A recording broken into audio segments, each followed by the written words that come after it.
What's really good? What's really good? What's really good? Welcome back to another Wednesday night with the Sanchez Show. As always, I'm your host, Eric Sanchez, aka Legend in Two Games. Make sure you are subscribed to the podcast. We are live every Wednesday night, 7:30 p.m. YouTube, Facebook, Instagram. Make sure you subscribe to the show.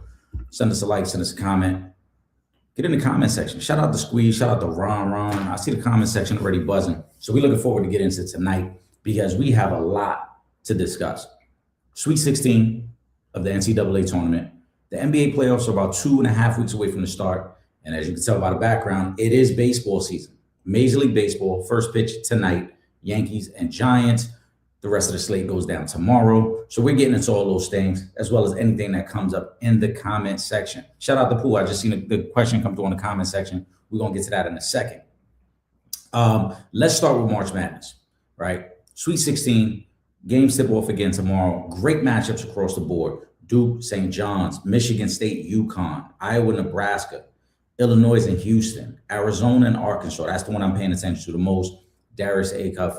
Everyone's going crazy about this kid. He's been going crazy the last really 2.5 months to really elevate his draft prospects. This is going to be his toughest challenge. This is going to be Arkansas' toughest challenge. I picked them in my initial bracket to make the Final Four. I still like them, but this is the game. Can they handle the interior size pause of Arizona? Texas and Purdue, Michigan and Bama is another great game. Tennessee and Iowa State. So some great games going down this weekend. I want everyone to focus on a couple of things, though. And I'm going to start with this to highlight how amazing this Sweet 16 weekend might turn out to be for the NCAA. Right now, we've heard all the noise about who could go number one in this draft, Darren Peterson, AJ DeBanza, right? Right now, 4 of the top 10 guys that were projected to be in this draft are not even in this weekend, right? DeBanza's out, Peterson's out, Caleb Wilson is out, Mikael Brown of Louisville is out. And yet, even with 4 of the top 10 guys in this upcoming draft being out, there are still 18 prospects still left in the tournament that are projected to be first-round picks. There are amazing matchups all across the board. As I mentioned, we know about Darius Acuff, what he's been doing. He has been phenomenal through the first 2 rounds of the tournament. But now he faces an Arizona team that's got 3 guys that could possibly go in the first round of this year's draft. So there's talent all over the place. Obviously, Cam Boozer, number 3 at Duke. Illinois guard is up there as well. There's a lot of great talent, man. You're going to want to tune in this weekend. As I mentioned, 18 guys who are still projected to be first-round picks are left in this tournament. So even though maybe the big name isn't there, maybe because Peterson or the Bands isn't there, people might be sleeping on the rest of the slate. There's a lot of great talent still left in the tournament. I'm super excited to see what happens there as well. We got a lot of basketball talk tonight. As I mentioned, we're about 2.5 weeks away from the start of the NBA playoffs. Obviously, everybody wants to know what's going to happen with Cade.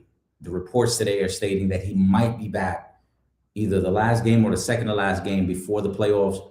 That's being optimistic. The Pistons don't have a legit timeline on when he can be back, recovering from that collapsed lung. But they're hoping to try to get him back before the end of the regular season to give him an opportunity to kind of get his legs under him, get his wind under him as well for the playoffs. So that's something to pay attention to. In the East, Detroit's got the 1 seed, pretty comfortable lead, 4-game lead. But the Knicks and Boston now are battling out for 2.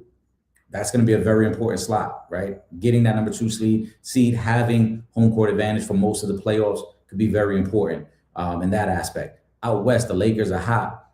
But everybody else, that 4, 5, 6, Denver, Houston, Minnesota, it's a logjam there. Somebody's going to have to separate themselves. And it's going to be interesting to see how these last 2 weeks play out, because now we're going to start to really focus on who matches up with who wants to play who. Would Houston want to go up against Denver? Or would they prefer to slide a little bit? Right, Minnesota, I think matches up really well with Denver. They beat them in the playoffs a couple years ago. Would they be eager for that matchup, feeling like they have the defense and the interior size pros to match up with Joker? So that's going to be something to pay attention to. The Hawks and the Pistons are on right now. The Hawks have been one of the hottest teams in the league lately, them and the Lakers. They're up right now 6 on the Pistons late in the first quarter. So that's another team to keep an eye on, because like I said, they've moved up to 6. That would be the potential matchup with either the Knicks or Boston. I don't know if they really match up well enough to beat either one of those teams. I said yesterday, I think Boston is the best team in the East. Now, matchups could change that. My opinion of the Celtics might change depending on where they land in terms of seeding. But I like the Celtics a lot right now. And it's crazy to say as a Knicks fan, I really like the Celtics. I like what I've seen from Tatum. I don't feel like Tatum is dragging right now. I don't feel like there are any issues or any setbacks coming back from that injury, man. So there's that.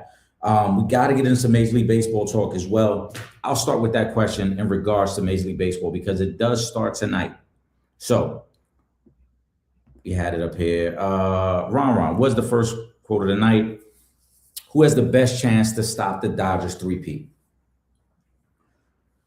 Right now,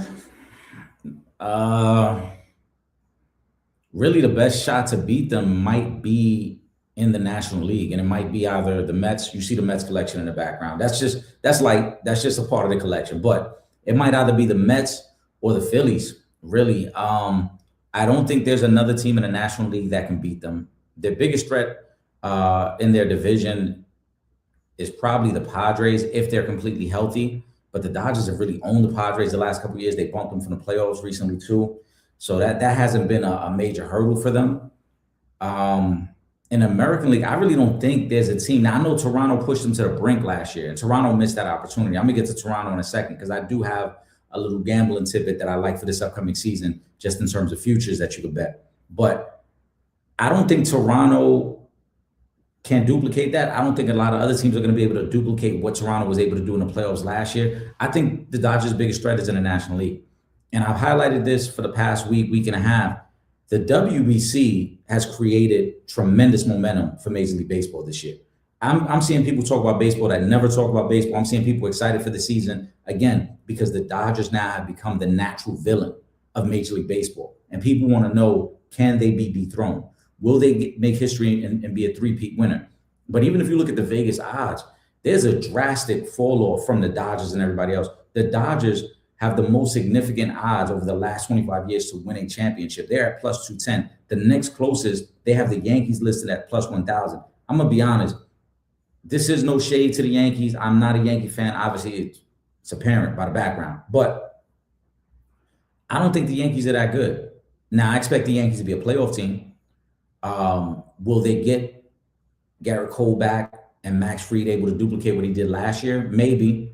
I don't know if it will happen that way because I'm not too sold on their pitching staff. I'm really not sold on their lineup around Aaron Judge.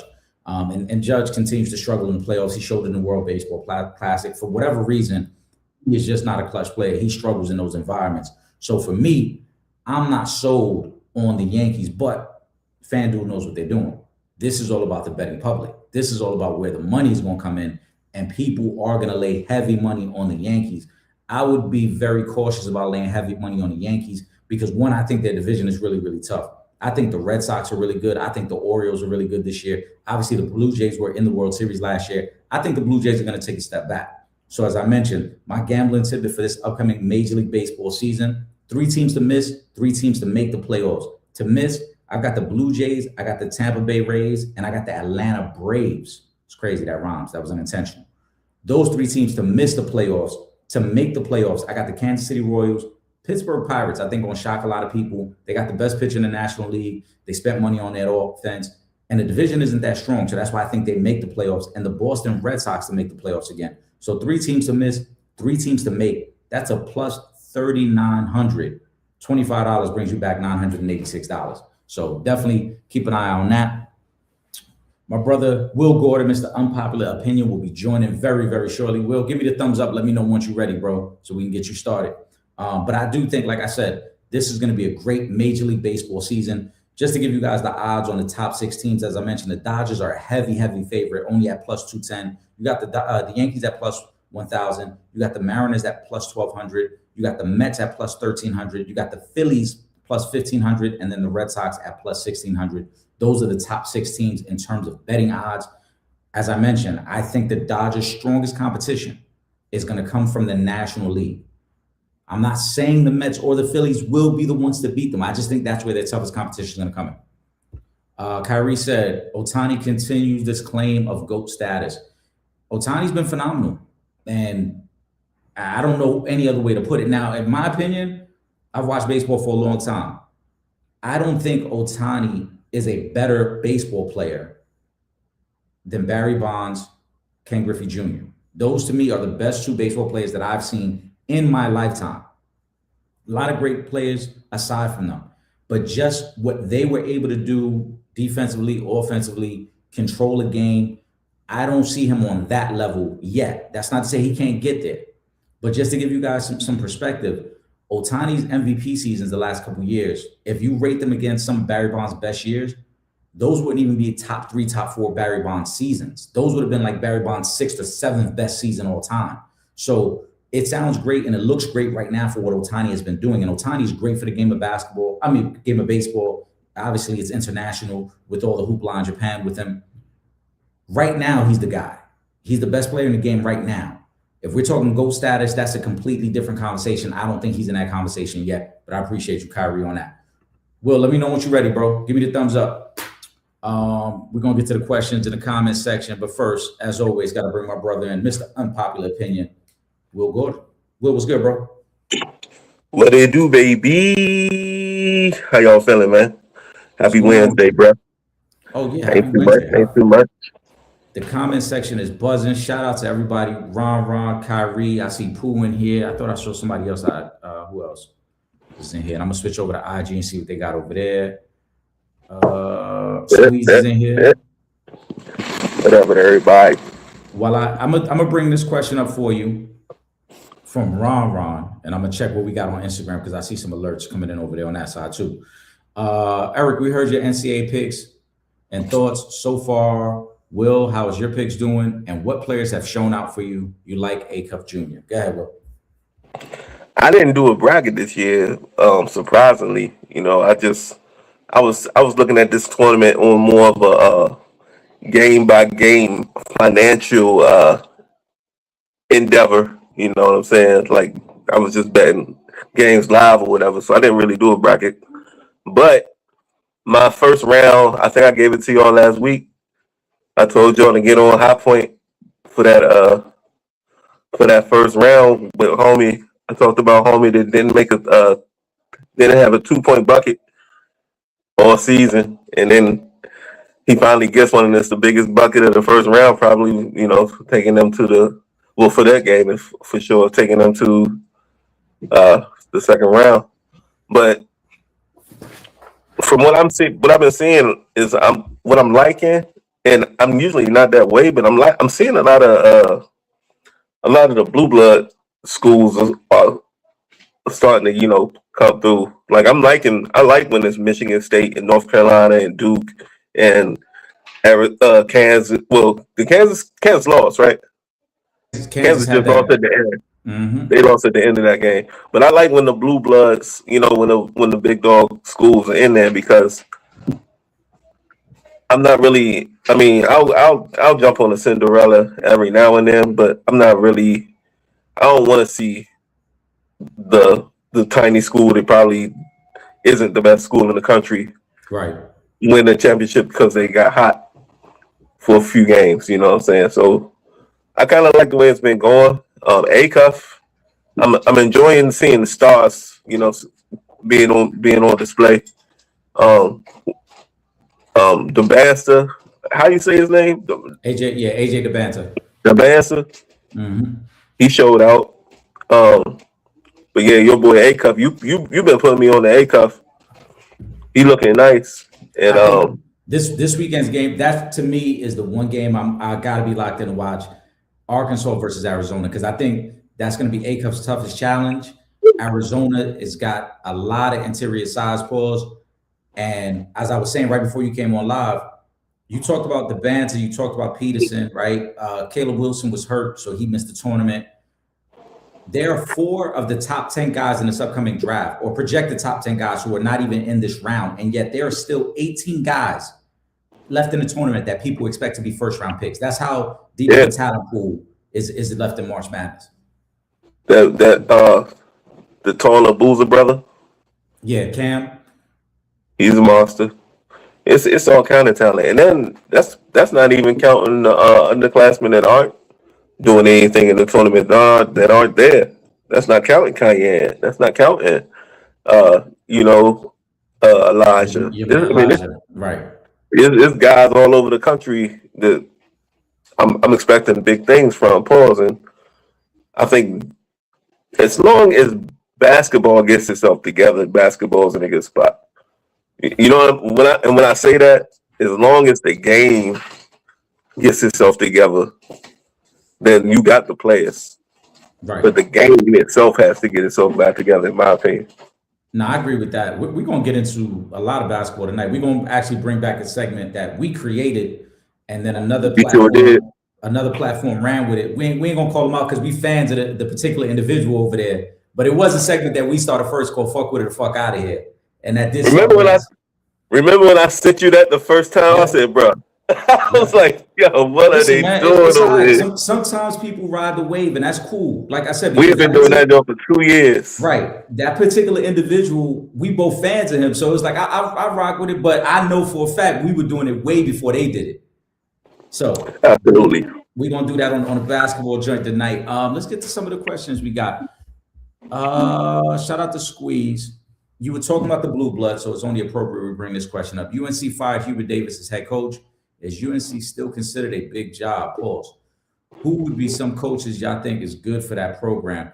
I think personally, they're probably going to go back internally for an alum or somebody who has strong ties to the program. Unfortunately, under Hubert Davis, it just really didn't work out. They got bumped in the first round last year. It happened again, second round this year. So they want to get back to relevance. And to Will's point, when you see the other blue bloods having the success they're having, Duke, Michigan, even seeing the resurgence of St. John's now the last couple of years with Pitino. If you're UNC, you're looking at this like, yeah, we don't like this, bro. We got to get back to that level. We got to get back to being a household name within the collegiate program. Because there's a generation now that doesn't know North Carolina for winning. They've not seen North Carolina be successful. So I think they got to go back within the depths of their alumni to get somebody here. And not only did they lose, but they were up 17 and lost. Yeah. Yep. That was the nail in the coffin. Like if it went down to a one shining moment, game winner type situation, maybe he could have survived. But when you was up 17 and gave it up, then the writing was on the wall. Yeah, that was a very disappointing performance by UNC. But North Carolina is still a premier job in the country as far as I'm concerned. Absolutely. I think it always will be, just because of the guys that went there, the teams they've had, and the coaching. It's a legendary school. It's probably, it's easily top 5 as far as lore in college basketball. And they'll be back. You know what I mean? It's everybody has their downtime. Duke's had their downtimes, you know what I mean? Every school really has. Michigan, every school that's battling for a championship now has had bad times. Yeah. And this just happens to be, their time. Yeah. Let's see. Let's keep it basketball. Shout out to Poole. The Bleacher Report did the best pure scorers in the NBA history. I saw this list. This list is so trash. She says a little bit in this order. They had Curry, Durant, Mike. They had Embiid. They had Braun, SGA, George Gervin, Iceman, Luka, Jokic, Kobe, Giannis, Kyrie, Shaq, top 13. Will, what's your thoughts on that list? I think the list is whack. Doo-doo. Yeah. Doo-doo. No disrespect to Giannis, Shaq, and Embiid. When you say pure scorer, you're talking about a level of skill that is rarely matched. You can't put those 3 guys in there when you're talking about the Currys, the Durants, the Michael Jordans of the world. And that's no disrespect to Shaq, but can Shaq create his own offense? Can Shaq score from all 3 levels? Like, how you putting 3-level scorers like Durant and Mike on the same list with Giannis and Shaq when those guys predominantly do all their work in the paint? Yeah. That's the part. When I saw the list, I'm like, but this is why I always get mad with these lists, Will, because they don't really identify or clarify what the criteria is for the list. Yeah, I'm pulling it up right now. Pause, trying to see Yeah, like you What saying exactly pure. is on that show? Yeah, Who? I'm trying to they see the saying order. Sure. they saying pure scorers, but then you're listing guys who pretty much are doing all their work in the paint. That's not pure scoring. There's a different level of Yeah. dominance. Yeah, it's different when you're a dominant guy inside the paint. That's nothing wrong with that. But you can't categorize that with pure scorers. No, my two, because I got a top two, and then everybody else, but my two might not be your two. I want to hear Okay. what's your top three? Pure scorers. Yep. I think Melo got to be in that conversation. KD Yep. All right, stop. and That's my two right there. mhm. Yep. Yeah, Melo and KD, and then there's everybody else. yeah. In terms of, I agree with that. I agree with that because again, we're talking about guys who can score at all three levels, Every level. Yep. right? And Every our way. threat, and our threat anywhere they get the ball. Like if you give Shaq the ball outside the paint, is he a threat? No, he's not a threat. If you give Giannis the ball at the 3-point line, is he a threat? No. Now, if he's going downhill, that's different. But if in a stationary position, you toss the ball to Giannis at the 3-point line, there's not one defender in the world who's worried about him standing out there. Right. So that's the way I identify a pure scorer. Like, yo, this dude can torch you from anywhere on the court. You can't put Shaq, you can't put Giannis, you can't even put Embiid in that conversation. That's come on, man. We got some football questions in here too, bro. Oh, actually, one more basketball. Shout out to Squeeze. Did y'all see Moses Moody's knee from the Warriors? Yeah, man. I didn't see it. Very Did he get hurt last unfortunate. night? 2 nights ago, he was on a fast break. He was going up for a dunk, and in midair, he just completely let go of the ball and fell, tore up his knee as he was elevating for the dunk. And he was playing well in that game. He had been getting more minutes and playing well lately for the Warriors. Very unfortunate situation. He's obviously going to be out the rest of this season and parts of next year. But you wonder what this does for his future, not only with the Warriors, but just in the league in general. He was a young man that was still trying to find his way in the NBA, and now to have this type of injuries, it sucks, bro. It's fucked up. Whoa. Yeah. I just saw it. Yeah. Yeah, I just pulled it up on the YouTube. Yeah. It was ugly, bro. Let me see the close up. I gotta see the close up joint. Cause he just fell out the air. Look like, hold on. Yeah. It was bad. So Woo. yeah, that joint was bad, bro. We got some football questions, and then we're gonna get to our topic of the night. Fuck with it or fuck out of here. The basketball edition. This is NBA or NCAA. If you've never rocked with us when we've done it in the past, I'll present a question. Will present a question, ending with you fucking with it or get the fuck out of here. And then you got to give your assessment based off your answer from there. Ron says, what does JSN's deal mean for Puka Nacua? I mean, it means Puka going to get paid. Now, I don't think Puka going to get the exact same money that JSN got. JSN is coming off being an offensive player of the year. JSN's numbers last year were slightly better than Puka's. But Puka's going to get paid. They're both in the same draft. They're both really, really important to their teams moving forward. Puka's going to get a nice number from the Rams. So I think Puka should be all right. Now, I know Puka, I don't know if y'all heard, Puka got a little incident off field with some woman claims he bit her and yelled out some anti-Semitic. I don't know how true that is, but that's what Shorty's alleging. So we got to see how that plays out for Puka. But Puka's going to get paid. Oh, for sure. Everybody that's up next is going to get paid. That's how it go. Yeah, that's a fact. And since we're talking gambling, something to pay attention to, you look over the last 5 years, every time a receiver has gotten a new contract, the very next year, they've gone for at least 1,400 yards the very next year. So very good seasons right after that contract, whether it was Jamar Chase, whether it was Justin Jefferson, whether it was CeeDee Lamb when he got his deal. So JSN, if you like him in fantasy, take him. If you like him for a futures bet, watch what they set the number at, but it shouldn't be less than 1,400 yards because that's kind of been the gold standard for receivers recently after they got paid. Yeah. All right, I think we got one more. We got a couple more. Hold on. Let me get this other football question out, and then I'm going to go back to that Giannis statement there. I saw that in the comments section. Squeeze says, reaction to NFL players in flag football showcase. I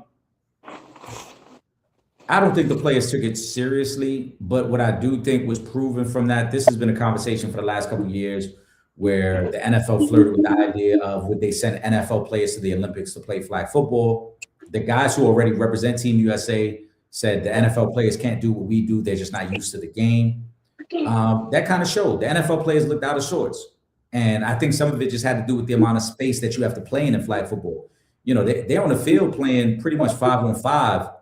So there's a lot of space. There's a lot of movement going on out there. And with all the different rules with the double and triple pass that the flag football game has, the ability to not rush more than one person, you could tell the NFL players just kind of were caught off guard. So I'm not making too much of it. I think for Team USA, kudos to them because they got their moment in the sun to beat up on the NFL guys. But if you put them on the field to play tackle football, they would get fucked up. So, I mean, I don't think it means anything long term. Right. Yeah. One more here. And then we're going to get to the segment of the night. Kyrie says the Basketball Players Association calls out Bucks not wanting to play Giannis, as they should. This is one of the things I talked about yesterday. Well, I know you were in the comment section for Real Fans, Real Talk. Shout out to my brother Trip. The NBA, the issue with the NBA is not expansion. The issue is tanking. And you got a team in Milwaukee who didn't trade Giannis, and now they're basically telling them to stay home because we want to tank. And so I agree with the Players Association. You can't have it both ways. Our guy came to you trying to get out of that situation. You didn't want to trade him, but now you're forcing him to stay home and not play. So I don't know how the league expects to fix that. What do you think, Will? They can't. I mean, they've tried everything. You know what I mean? And until like the idea of that's been brought up, you know, the teams that finish at the bottom, get rid of the in-season tournament and have an end of season tournament, and the teams at the bottom play for your draft spot. And that, I mean, that's the only way you're gonna fix it, because there's always gonna be a loophole. You know what I'm saying? There's always gonna be something where you can't prove that it's by the letter of the law a tank. So if they never gonna fix that issue until they make it competitive. And it's not a competition issue right now for them. It's a letter of the law, get games played issue. It's not a competition thing. If you make it about competition, then that's the only way you're gonna fix it. But until they are willing to do that and grow some balls, then it ain't gonna get fixed. Yeah, I don't know how the league can fix it. I know you and I kind of threw out that idea that one time about doing a end of season tournament where teams play for the lottery spot.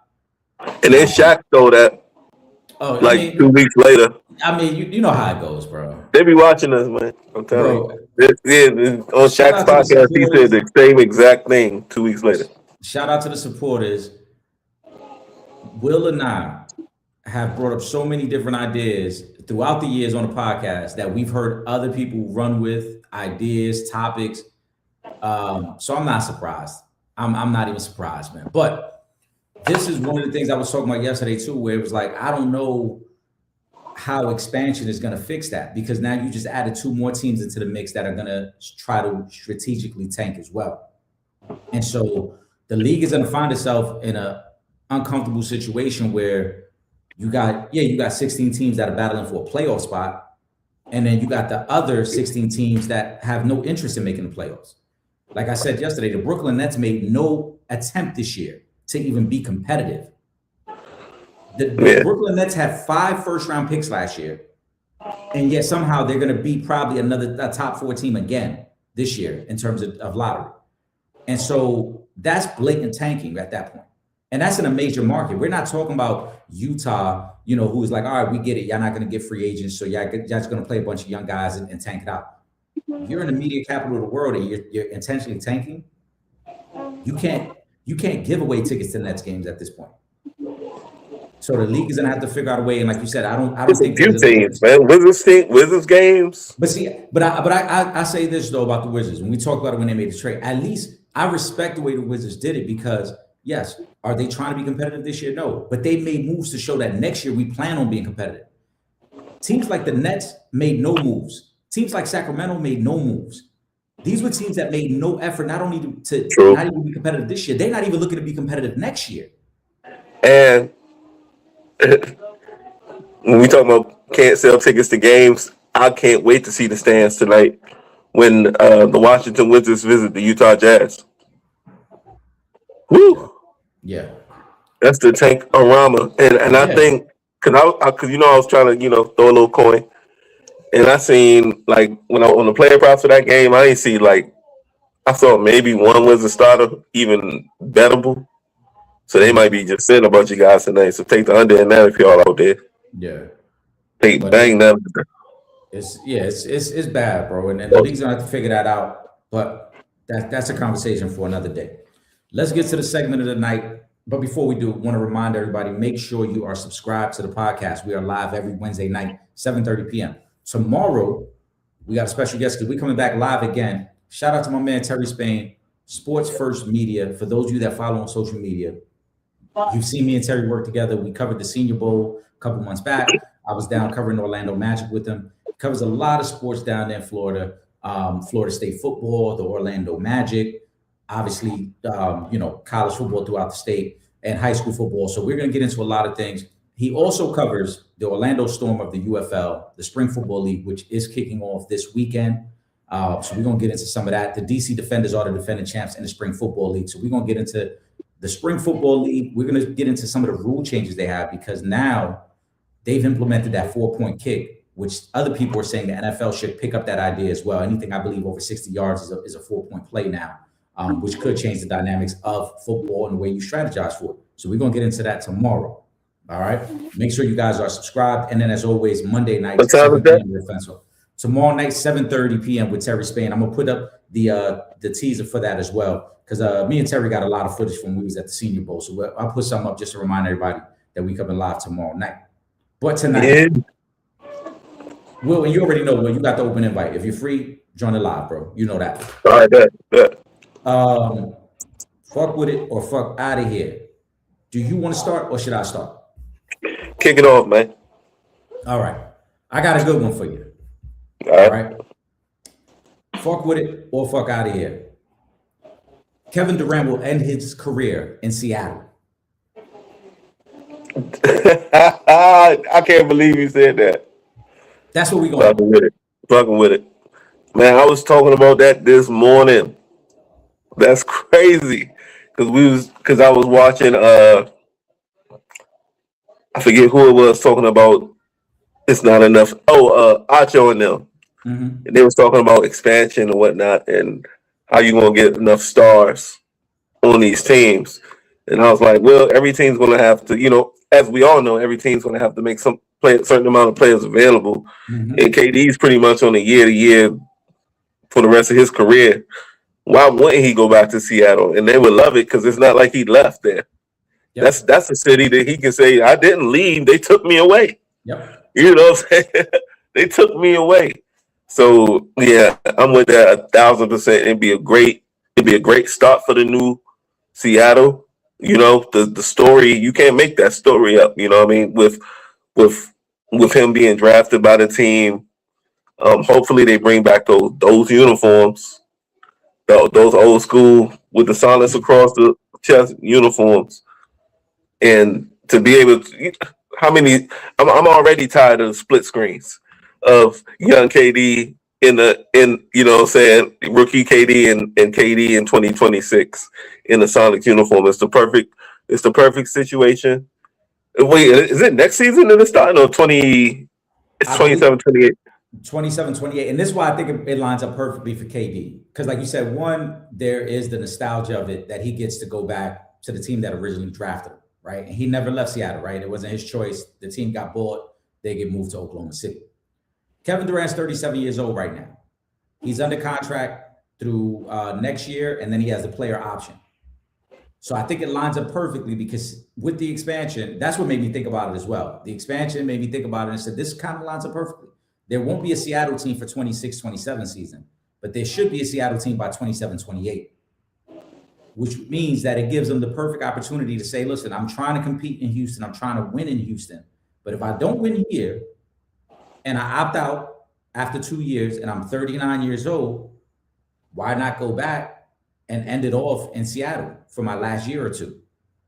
Right? It's the perfect rollout, as you mentioned, for the league, the storyline, because Seattle won't be competitive yet, but it'll be great TV to know that Kevin Durant is going back. So I think it plays out that way. I love the idea as well. And as you highlighted, that's what made me think about it. Once I saw the news broke that expansion has been approved, I said it only makes sense. Kevin Durant goes back, and it'll be the one stop where everybody will celebrate Kevin Durant for going there. Whereas right now he gets so much criticism for team hopping, going to Brooklyn, going to Golden State, now going to Houston. Nobody would be mad about him going to Seattle. So I think it makes sense. All right, we're in agreement with that one. All right, give me what you got. You want one for like the near future or like the future? It doesn't matter, either or. So let's go for the let's go near. Let's go let's go next season. Not on in the vein of KD going back to Seattle. Okay. Not only does LeBron go back to Cleveland with Bronny, he brings Bronny with him, of course. Somebody got to carry his bags. And the Cavaliers get to the finals next year. Fucking with it, or fuck out of here. So LeBron this whole season goes back to Cleveland. Him and Bronny. I'm assuming. No. So I'm trying to. You're right, him and Bronny. Right, yeah. So you're saying they go back. Cleveland stays the way they currently are, so they don't trade anybody. They don't have to because he's a free agent. Right now, he got to take less money to make it work. Right, yeah, but they don't got to give up no talent. You just insert LeBron. Pause. I'm fucking with it. Because realistically, I think the same dynamic we have now in the East, we're going to have next year. There's probably only going to really be 4 really good teams in the East. Cleveland, Boston, Detroit, New York. Those are going to be the best 4 teams. And then you're going to have the younger teams like the Wiz and like Charlotte, who are kind of going to be on the cusp of being really, really good, but just maybe too young to be on that same level. So I like it. If you're LeBron, it makes sense. You go back east, you go to Cleveland, you got a young team that could kind of carry you because he wouldn't have to do any of the heavy lifting. It's going to be Harden, it's going to be Donovan Mitchell, and it's going to be Mobley. I'm fucking. And you know the Lakers are pretty much done with you, especially if you don't get over the mountaintop this season. My only question with that is, I think we're done with him being on the Lakers. I don't know if the Lakers are done with him though. Well, I don't know if they don't know. But if they are, I'm saying him. What team would be better for him to ride off into the sunset with? Who's going to give him the adoration and the love that he requires? Not that he wants, that he requires from, on his farewell tour. Who's going to cater to that more than the city of Cleveland?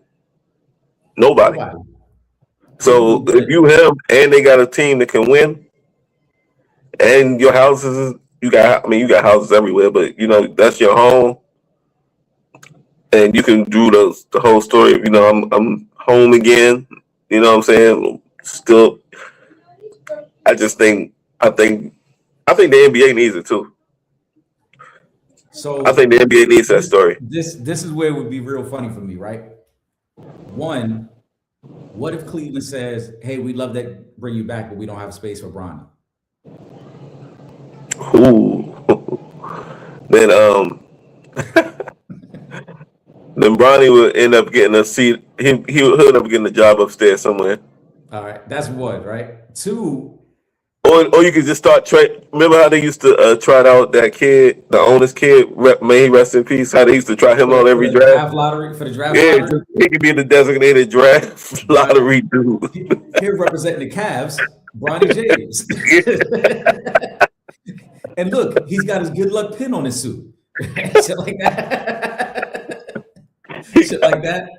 Exactly. No. Bronny, what they'll do is they'll send Bronny to the draft lottery, and he'll wear the patch that says "My dad made the most field goals in Oh NBA yeah, history." He can wear the patch. with a patch. Yeah, he can wear Yeah, the patch that says "My they'll dad made the put and most." then they'll put him up. They'll bring him up for the draft the year that Bryce is getting drafted. Makes sense. That yeah, it all aligns now. It all So aligns, right? But that'd be one. Like I said, what if Cleveland says, "Yo, we want no part of the Bronny business. Like we don't want that distraction." Right. Two, Kenny Atkinson is a no nonsense coach. So I don't know how him and Braun would like fare together because remember wait, Kenny did you Atkinson say? Did you start with saying that Cleveland would say we don't want the distraction? of Bronny. Oh, Bronny. Oh, Yeah, yeah, okay, not okay. Braun. I No, was no, not about Braun. to No, say. I was about no, to no, say. no, Wait. no. Whoa, No, no, whoa. they'll take Braun any day of the week. I'm saying they might say we don't want Bronny because we don't want that type of headache and distraction. Because Yeah. first of all, he ain't getting no minutes on this team. You know what they should make Bronny? The house DJ. Wow, 'Cause you know how everybody wow. like Big Tigger was the DJ in Atlanta for a while. I don't know if he still is. Like it's a lot of different cities to be, they be having I little think house DJs or whatever. You can make Bronny the house DJ. I like I said, I think Cleveland would say, listen, we don't want Bronny. It's cool. We don't want Bronny. We want Braun. We don't want Bronny. Right? That's one. But the Kenny Atkinson part of this, I think just from a basketball perspective, would be funny to watch. Because Kenny Atkinson's a no-nonsense guy. So he's not going to just cater to whatever Braun wants. It's not going to be one of those situations where it's like, oh yeah, oh, I'm so lucky to have Braun. Kenny Atkinson's gonna be like, fuck that. Like, nah, I got a Yeah, good team already. You got to fall in line with what we doing. that's true. But the reason I say I don't think the Lakers are done with them, they've already jacked up their price on tickets for next year. There's rumors that people within the organization feel 40%. yeah, they feel like next year is the farewell tour. That's why they've already jacked up the prices. Speaking of the Lakers, they up 13 right now in Indiana. Luka got 26 in the first half. Well, that works for my ticket. Yeah. So yeah, but Braun to Cleveland definitely makes sense. I just want to know what they would do with the rest of the roster. Would they leave it as is and try to just get them in for the cheapest price tag? Would they try to maneuver guys? Like, would they allow Braun to come in and say, "Hey, we need more shooting. Let's flip somebody. Or when Braun say, "All right, I got you in the league. We did the father-son thing. Now, go run one of my businesses." You know what I'm saying? Give up the hoops. Maybe. Here's one of my production studios. Go run that. You know what I mean? You know what I'm saying? Here's one of my restaurants. Go run that. It ain't working out. I got you. He just opened a restaurant. Actually, it opens on April 1st up in Akron. So you think he sits Bronny down and says, "Listen, it's not working out, but I spoke with Rich Paul. He got a job for you." Rich, for sure. Rich got a job for him. I got you. Listen, you and Rich. He might already just make him an agent. Be like, Right. all right, now you're an agent. Yeah. Like, did you see the just put a tie on him. Yeah, just Put a tie on him. Like, all right, now you're an agent. Just Just update a his clip on. update his LinkedIn account. Bronny's an official representative. Now you're an agent. Now here's DJ AJ DeBassa. There you go. Right. Next thing you know, he got 3 of the top 10 guys in the draft. Yeah. That he represented. Like, come on, bro. We know what's going on. I do like LeBron going back, especially if it's going to be the farewell tour. All jokes aside, I do like the idea of Braun going back.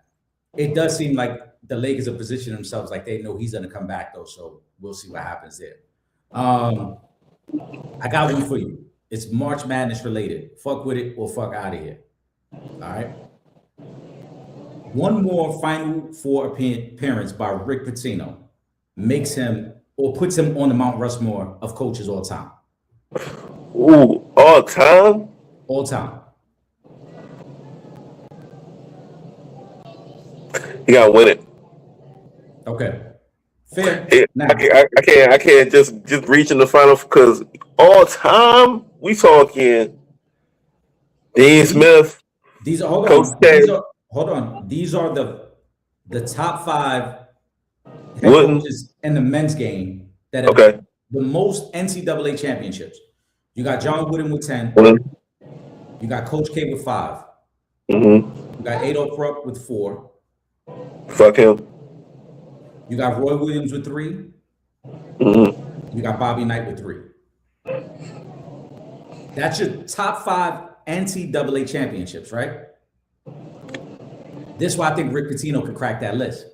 Rick Pitino has 2 NCAA championships. He's the only head coach to win 2 with 2 different schools. He's the only head coach to take 3 different schools to the Final Four. Him and John Calipari are the only 2 head coaches that have taken 3 different schools to the Final Four. Louisville got there, right? Yep. He did it with Louisville. He did it with Kentucky, right? He did it earlier in his earlier career with Providence. Took him to the Final Four. So if he gets to a Final Four, he will be the only head coach to take 4 different schools to the Final Four. If he wins it, as you mentioned, that would tie him with Roy Williams and Bobby Knight for 3 championships all time. But again, he would be the only one out of the top 5. Think about this. Out of the top 5, he's the only one that would have done it with a different school. All those guys did it with the same school. Damn. Yeah. That says something. That does say something. I'm fucking with it. But so I still think you gotta win it though. You got if he wins it. I think if he wins it, it's cemented. It's not even a debate because again, you would tie Roy Williams and Bobby Knight for 5th all time with championships, but you would be the only guy on that list that has done it at multiple schools. All these other guys, and it's not their fault, but normally when you build something up at a school, you stay there. He's the only one that's been able to build, leave, and then build again. So I was liking them to get to the Final Four until I saw who did they draw for the Sweet 16. They got Duke. I'm trying to pull it. Duke, yeah. I don't like that draw because I think it will be a good game, but I think that first round scare woke up that locker room because we see what happened in the second round. I'm taking. So my original pick to come out of that bracket or that region was UConn. So I got St. John's and UConn in the Elite Eight in an old school Big East matchup. Oh, that'd be lovely. That'd be lovely. What's up with where's Jim Calhoun these days, man? He retired. He retired a few. We don't even see him. Oh no, he was there when they went on their title run with Hurley a couple years ago. He was. Oh, was he there? Yeah. Okay. Squeeze said, "What about Jim Calhoun? How many titles he got? He got 2. Oh, that's funny. He brought up Calhoun. And isn't moving from school to school isn't as great as staying. I don't view it that way because you got to think about where Pitino started. He started at a smaller school like Providence. No, this is kind of a sidebar, but am I wrong for looking at national championships? How many of you won differently as a bar of success compared to pros as a coach? Because I'm thinking about it's like a lot of coaches that come through my mind that are like amazing, like John Thompson, Luke Onaseka, Yeah. My all-time favorite coach Jim Boeheim. There's so many guys in college basketball that might not have. Huh? Right. What was it? Remember? What was the coach? Remember that was at Arizona with the white hair? Lou Olson. Like a lot of great head coaches, they sometimes only get 1. Yeah, and that's the thing. It's like, and with college, there's so many other factors in it that are outside of your control. Well, it used to be until like what if these coaches had NIL where they could pay top guys? I mean, that would be. I mean, it's just.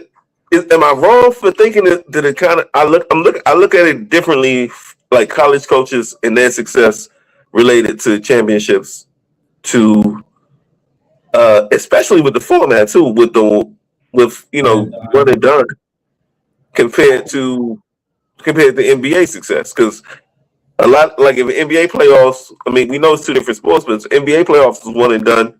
It'd be a lot of freak things to occur, just like in the NCAA tournament. That's why I call it madness. Mm-hmm. You know what I'm saying? Because anything can happen on one given day, but when you see a team 3 to 5 times or 7 on the NBA level, usually the best team wins. It's tough in the tournament to be consistently good, because again, all it takes is one bad night and you lose, right? Look at Florida. Florida was the defending champs. They didn't even play poorly. It just one shot changes everything for you, and you go from being a defending champs who might go to the Sweet 16 to now your season's over. So there are a lot of variables. I don't think going school to school should be used against the head coach, because we also got to keep in mind in some of these situations, right? Your recruiting class is going to dictate how you're able to keep that job. You might have a great recruiting class, have 2 or 3 really good years, then you have 2 or 3 down years, and then the athletic director gets rid of you. So I don't use that against them. There's a lot of turnover in college sports. I think to be able to get to a Final Four is very, very tough, especially past 30 years. We've seen so much one and done that it's tough to build up a team. That's why what John Wooden did with winning the 10, that'll never be done again, because nobody's ever going to have the players that long to keep doing it. Right. Now, you look at Coach Cal, right? Coach Cal took Memphis to a championship game. Derrick Rose was gone after that. They wasn't able to get back. Mm-hmm. You look at some of Pitino's teams, even Kentucky, Antoine Walker, Ron Mercer, Derek Anderson, them dudes was done after a year or 2. They was out of there. So it's tough to build the dynasty up and keep winning. And that's why you're going to see the constant turnover of coaches, and then the opportunity to take bigger jobs. Most of these guys aren't as fortunate as like a Roy Williams, where Roy Williams out the gate got Kansas. He got a big school right out the gate. So it's easy to say, well, I'm going to stay here. I'm going to stay because it's a blue blood, right? Hubert Davis, we talked about him getting fired, but Hubert Davis' first coaching job is North Carolina. Yeah, that's crazy. And they've given guys opportunities. North Carolina, Matt Doherty. Right. You know what I'm saying? They've given guys opportunities that probably shouldn't have been put in that position as their first head coaching job. Right. But now think about it this way. Imagine how different Shaka Smart would have been if Shaka Smart got to start at a blue blood, as opposed to having to build up a smaller school. From VCU, yep. Right. You know what I'm saying? He had to build up a smaller school. So even though he doesn't have a championship, those of us who watch basketball know Shaka Smart's one of the best coaches in the game. It's just he didn't have the access to the talent pool that some of these other guys and resources is another thing. Right. Yeah. That's why it's like, that's what I'm saying. I don't feel like I'm wrong for thinking that, college is way more about other things than just winning a championship. College is about, you have to have a great head coach in college. You can't just have an average head coach. It's the reason why I think Bill Self has struggled so often to win a championship. Because Bill Self is looked at by many people as one of the best head coaches. He consistently loses early in the tournament. John Calipari. Right, Coach Cal. But on the flip side, Brad Stevenson took Butler to the Final Four 2 times. Right. You know what I'm saying? Look at Gonzaga, what Fur does up in Gonzaga. So it's tough, bro. I don't hold it against the coaches for taking better jobs, because with the money, with the resources, with the ability to recruit, if you're a good head coach, you want the opportunity to go get the top-notch guys, man. Will, you got another one? Let me see what I got here. Oh yeah, this one you ain't going. What'd you say? No, Pooh's question, and we're gonna end the show on that one. So after this next one. Okay. This one, the supporters gonna love this one for you. The Celtics win the championship this year, and Jason Tatum is the MVP. I'm gonna say fuck out of here, but I do. I got to admit, I've said it the last 2 days. I think the Boston Celtics are the best team in the East, so they have a legitimate shot. But I'm gonna say fuck out of here just because I'm a Knicks fan, and we're not giving the Celtics that type of credit. So it's fuck out of here. They coming out the East, man, and then they're gonna play the Spurs, and the Celtics experience is gonna win out, and Jason Tatum's gonna get that MVP that he didn't get when Brown got it. I'm telling you, that'll be the craziest scenario. That when after coming off the ACL, Not only that, but when Tatum was viewed as the best player, Brown won the MVP. And now that we view Brown as the best player, Tatum will win the MVP. That's exactly what I'm saying. It's going to balance out. Telling you, That would be wild. Yeah, you can't put that all on one ticket. I tried to put it all on one ticket, but you Kyrie can't. said I got annoyed when you started talking about my light skin twin. I did. I got upset, Kyrie. First of all, it's triggering right there because he's talking about Tatum and he's talking about Boston winning it all. So yes, I was triggered by that, man. I went there. Let's get to this question from Pooh, and then we're gonna wrap up tonight. Hey, Pooh. I'm gonna put all the questions together because her. How your pops doing, Pooh? She mentions her pops. Oh, does she? Man, I'm on fire tonight, bro. She said, hey, I'm a youngin', but my dad and uncle who are older than y'all say, can LL have a GOAT case? They want me to ask y'all next time. We talked about this before. Hold on. I'm gonna put all the questions together. She said they wanted me to ask y'all next time I was on, and who are the GOAT nominees? And then somebody else talked about it as well. Squeeze said LL is in the GOAT debates. So shout out to Squeeze. I'll put that last one up as well. I want to hear your thoughts on L2 in terms of GOAT debate because I'm 35, didn't see his early part of his career, but he can go head up with anyone. We did talk about it, but go ahead, Will. Yeah, we discussed this before. LL, as far as influences in rap, he is one of the definite GOATs. That's where I put him at as far as influences in hip hop, in the culture of hip hop, and the rap game itself. LL Cool J is by far in the top 2 or 3 in that category. Not rappers, not get them in, put them in the booth, or put out a hot album type. But as far as influence overall, wasn't nobody doing what LL Cool J did until LL Cool J did. He was what, 15, 16 when he got signed? He was the first rap out here with his shirt off. You know what I'm saying? That he made that cool. He was the first out rapper with love songs. He made that cool.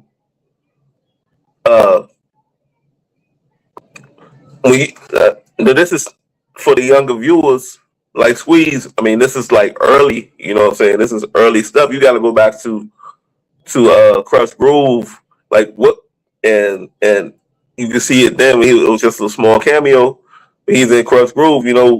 This was in real time for the people that know when they was filming Crush Groove. This was in real time. They walking through the hallways of Def Jam, and it was like raw footage of the raw talent that they was putting out here to the world, showing what rap music was out of New York. Shout out to your town, New York. But is LL Cool J a GOAT? Absolutely. Like he's probably. I'll say this: LL Cool J is probably pound for pound the most influential artist as far as the way rap is done and the different ways you can take it. Ever, I will say that. No, rapper, no, but influence. Like he was an influencer before there was influencers.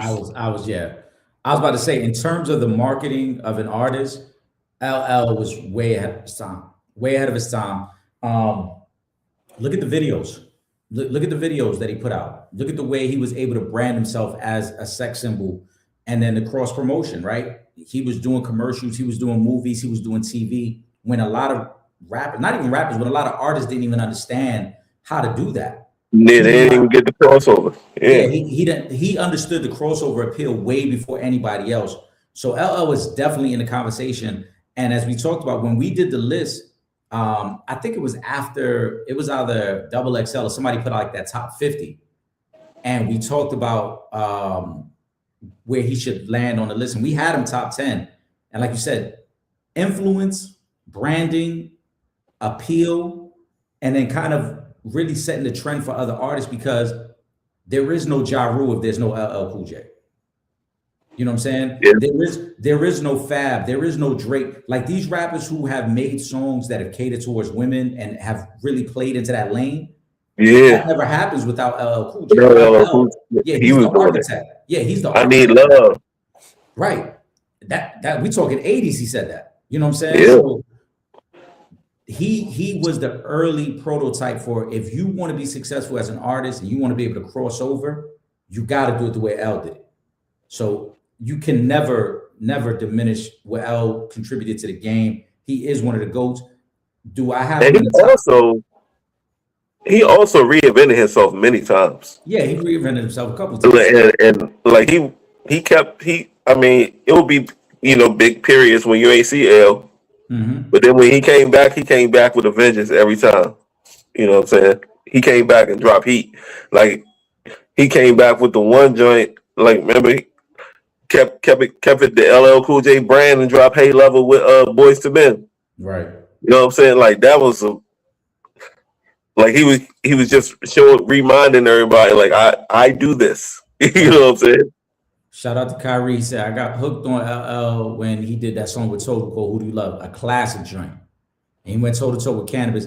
That was the only thing I never liked about L because he knew he could not fuck with Cannabis lyrically, but his influence was too strong and it kind of like overshadowed anything Cannabis ever tried to do. Yeah, L was still doing music till maybe the early 2000s. Yeah, L is come on, bro. L can actually spit. Pause. Yes, L's a legend. It's nobody could ever debate. And then when because I don't know how old you were when that joint came out, but when I was up in the bars and the clubs, he dropped that head sprung joint with Timberland on the beat. Mm-hmm. Took the club over for a hot little minute. It's like dang, LL because I remember when I Need Love came out, I was a little kid trying to learn how to play that lick on the on my little Casio keyboard. You know what I'm saying? I was a youngin'. And all the way up to where I'm in the bars, like, man, shout out to LL Cool J. And a lot of people don't even know him as a rapper, which is crazy. Right. They only know LL Cool J, the actor. But that's what I'm saying. He reinvented himself and he crossed over so much and he was good at the crossover. It wasn't like one of these, rappers who I'm a dabble in the arts and doing movies. He was good in the movies. So it was like there were people who only knew him from that. That was their introduction to him. They didn't know about the music prior to that. So L was definitely in that. I think L was in the top 10. I don't remember exactly where we put him in the top 10. I got to look back at that list. But we had him in the top 10. It was from like 7 to 10, but he was in there. Somewhere in that range. But he was in there, bro, and it's well deserved because L is a legend. Come on, bro. Sure. Shout out to Pooh. Shout out to your pop. Shout out to your uncle. Let him know he's definitely in the conversation. I don't have him as a top 5 guy, but I would respect anybody who does. If somebody said to me, "L's in my top 5" or in that conversation, I respect it because you can't diminish or deny his impact. Well, we're gonna wrap up. Let me check. We don't have. Let's see. Shout out to Jefferson Jungle. Yeah, she was on IG. She said, "I love that question by Pooh." Yeah, definitely. We love it as well. That was a great question by Pooh. Shout out to everybody who was in the comment section. Guys, make sure you subscribe. We're back tomorrow night, 7:30 p.m. with Terry Spain. I'm gonna put a teaser up. You guys will see that. If you don't follow me on social media, you see the handle there at the bottom. Make sure you subscribe to the podcast. We're back tomorrow, 7:30 p.m. And then again on Monday, 7 p.m. Real Fans, Real Talk. Will, give me a final thought before we wrap up. Nothing too heavy tonight, man. It's been a light week. But something I saw earlier, which is probably going on right now, which is crazy to me. Y'all, Netflix is taking over the world, y'all. Yeah. They got baseball games now. Yep. They got everything, man. This is why I said I think Major League Baseball played this perfectly this year. I know we don't talk a lot about baseball, but them using the notoriety and the eyeballs that were on them from the WBC, because that the championship game and the Dominican Republic USA game did like crazy numbers, to now having the Netflix games. And in the past, baseball did the typical, we do Sunday Night Baseball on ESPN. This year they said, we're not doing Sunday Night Baseball no more. We're gonna do Saturday nights. We're gonna try to make it a little bit more exciting and showcase some of the talent. I think Major League Baseball is playing it right, and they said that. Wait, are those Saturdays Netflix games? Yep. Oh, they taking over. That's what I'm saying. And that's why they taking over. Yeah, it's a wrap. They just bought Warner Brothers, right? Yep. And you see the Yeah, promo it's a been up wrap. on Netflix. The promo been up on Netflix for like the last 2 weeks. Yeah, man. So Netflix is the new cable. yep. Netflix played it smart. I think they probably got them on a cheap deal. ESPN, I hate to say it. I know we got a lot of supporters of the women's games and women's sports. I think ESPN dropped the ball. They dedicating Sunday nights only to women's sports. I don't know how well that's going to go over. Yeah. I didn't even know that they were doing that, but That's what they're doing. Sunday nights are now purely for women's sports. I'm curious to see what them ratings going to look like after the first few weeks. yeah, bad idea. But yeah, Netflix taking over. Yep. That's crazy. Yeah, like I said, we're gonna keep it light. We back tomorrow, so I don't really have a final thought tonight. I'll save whatever final thought for tomorrow. But again, shout out to the comment section. We greatly appreciate you guys. Shout out to my brother Will Gordon, as always. Another great episode. We're gonna be back next Wednesday. And Will, like I told you, if you're free tomorrow, join the live with live 7:30 p.m. Terry Spain from Sports First Media. We're going to be talking about the upcoming UFL season, spring football. We're going to be talking about the NFL draft. Again, for those of you that follow me on social media, you saw we covered the Senior Bowl a couple months ago. And we're going to be talking a little bit of college basketball because he was at the ACC tournament. You and I kind of talked about it recently as well. Carmelo, Cayenne, what's going on with Syracuse. We'll have him on to talk about UNC. We'll have him to talk about Duke. So we got a lot to get into. But for my brother Will Gordon, I am Eric Sanchez. We are the opinionated ones. This was the Sanchez Show. We'll see you guys tomorrow night, 7:30. Lock in.